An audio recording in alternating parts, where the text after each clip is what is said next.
사랑하는 형제자매 여러분, 하나님의 은혜와 평강이 여러분의 삶에 가득하기를 기도합니다. 오늘 우리는 귀한 말씀의 여정을 함께 떠나려 합니다.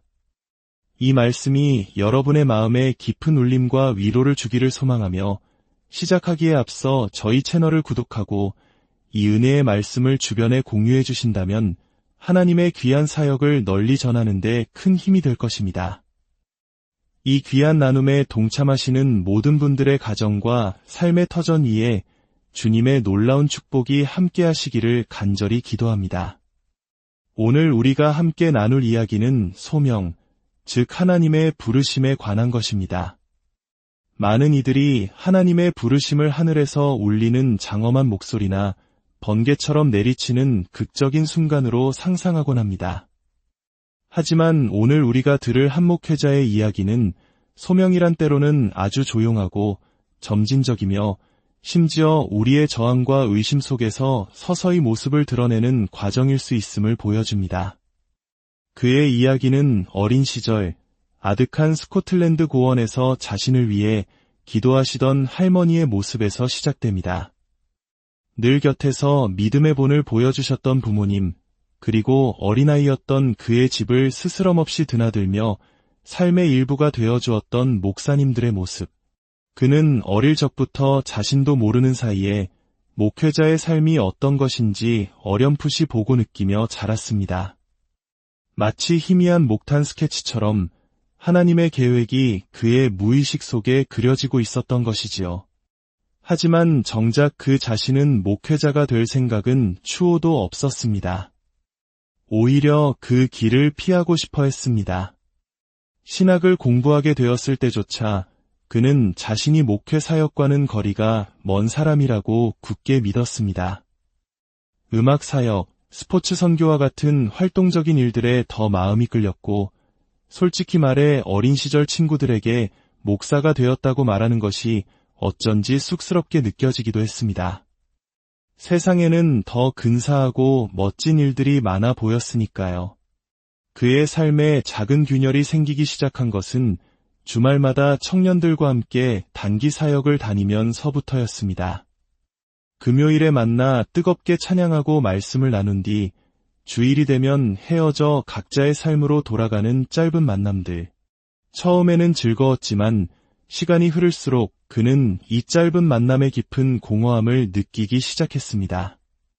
어느 날 점심 식사 자리에서 그는 자신도 모르게 불평을 터뜨렸습니다. 저는 더 이상 이런 주말 사역은 하고 싶지 않아요. 바로 그때 맞은편에 앉아있던 존 볼튼이라는 노교수님이 두꺼운 돋보기 안경 너머로 그를 지그시 바라보며 말했습니다. 알리스터, 나는 자네가 왜 그런 마음을 느끼는지 정확히 알고 있네. 교수님은 차분히 말을 이었습니다. 그건 하나님께서 자네에게 목회자의 마음을 주셨기 때문일세. 만약 자네에게 부흥사의 마음을 주셨다면 사람들을 만나고 떠나는 것에 아무런 거리낌이 없었을 걸세. 하지만 목회자의 마음은 한 곳에 머물며 양떼를 돌보고 그들의 삶과 함께 울고 웃기를 원하지. 금요일에 만나 주일에 떠나는 것을 힘들어하는 것, 그것이 바로 하나님이 자네를 목자로 부르고 계시다는 증거라네. 그 말은 그의 인생을 송두리째 뒤흔들었습니다. 한편으로는 안개 속에 갇혀있던 눈앞에 거대한 고속도로가 뻥 뚫리는 듯한 해방감이 밀려왔고, 다른 한편으로는 변호사가 되어 골프를 치며 여유롭게 살고 싶었던 자신의 옛 꿈에 대한 사망 선고처럼 들렸습니다. 그는 방으로 돌아가 하염없이 눈물을 쏟았습니다. 하나님, 저는 그런 사람이 아닙니다. 저는 그런 일을 할 수 있는 사람이 아니에요. 23살의 젊은 청년에게 목회자의 길은 감당하기에는 너무나도 크고 두려운 짐처럼 느껴졌습니다. 하지만 그날 이후 모든 것이 마치 잘 짜인 각본처럼 움직이기 시작했습니다.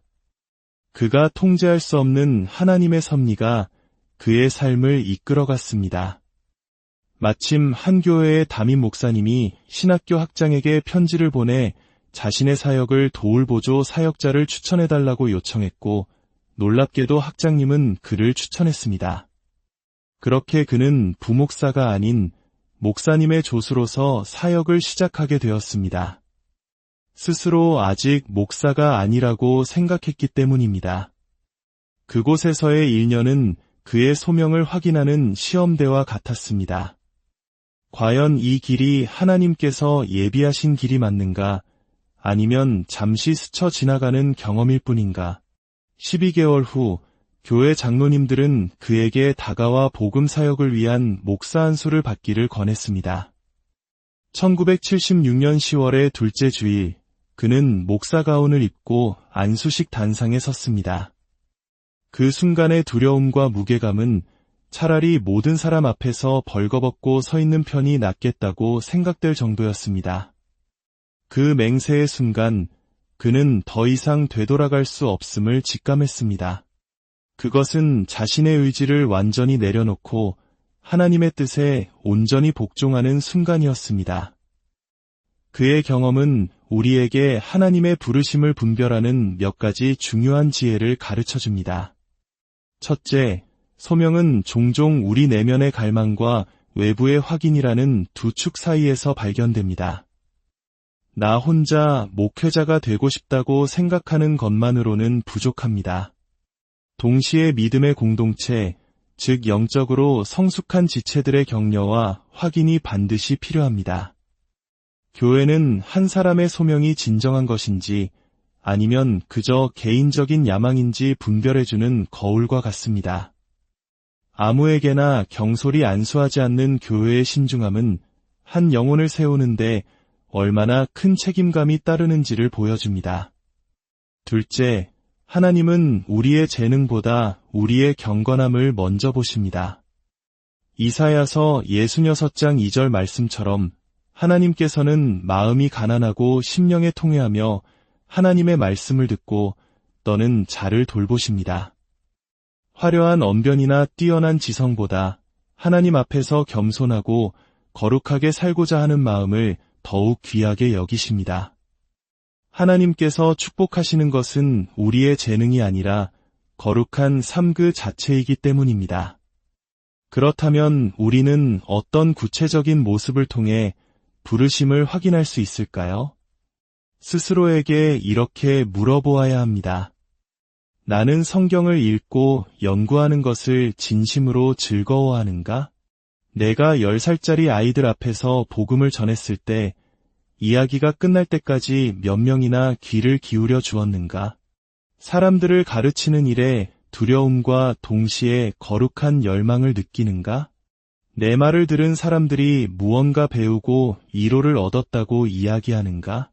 그리고 무엇보다 중요한 것은 사람들을 사랑하는 마음입니다. 목회 사역의 본질은 결국 성경을 가르치고 사람들을 사랑하는 것이기 때문입니다. 만약 내 안에 사람을 향한 사랑이 없다면 온갖 종류의 사람들이 모이는 지역교회를 섬기는 것은 불가능할 것입니다. 교회는 나와 완벽하게 맞는 사람들만 모이는 동호회가 아닙니다. 나 자신을 포함하여 때로는 이해하기 힘든 가장 이상한 사람들이 모여 하나님의 가족을 이루는 곳입니다. 그 모든 이들을 품고 사랑할 수 있는 마음이야말로 하나님께서 주신 가장 확실한 목회자의 증표일 것입니다. 찰스 스펄전 목사님은 만약 당신이 목회 사역을 하지 않고도 살 수 있다면 절대로 그 길을 가지 마라고 말했습니다. 이 말은 목회자의 길이란 자원에서 가는 길이 아니라 하나님의 강권적인 부르심에 의해 어쩔 수 없이 끌려가는 징집병의 길과 같다는 의미입니다. 내 뜻과는 다르지만 그분의 더 높고 위대하신 뜻 앞에 나의 의지를 굴복시키는 것. 그 순종의 여정이야말로 진정한 소명의 길입니다. 오늘 이야기를 듣는 여러분 중에도 자신의 삶을 향한 하나님의 부르심 앞에서 고민하고 망설이는 분들이 계실지 모르겠습니다. 기억하십시오. 하나님의 부르심은 단 한 번의 사건이 아니라 평생에 걸친 여정입니다. 내면의 작은 속삭임에 귀 기울이시고 믿음의 공동체 안에서 그 뜻을 확인하며 두렵고 떨리는 마음으로 한 걸음씩 순종의 발걸음을 내디뎌 보십시오. 그 길 끝에서 우리를 가장 선한 길로 인도하시는 신실하신 하나님을 만나게 될 것입니다. 주님, 오늘 우리에게 주신 귀한 말씀을 통해 각자의 삶을 향한 주님의 부르심을 깊이 묵상하게 하시니 감사합니다. 우리가 세상의 소리가 아닌 주님의 세미한 음성에 귀 기울이게 하시고 우리의 뜻이 아닌 주님의 뜻을 따르는 순종의 삶을 살게 하여 주옵소서. 각자의 자리에서 주님의 부르심에 응답하며 살아가는 모든 자녀들을 축복하여 주시고 그들의 걸음걸음을 친히 인도하여 주옵소서. 우리 주 예수 그리스도의 이름으로 기도드립니다.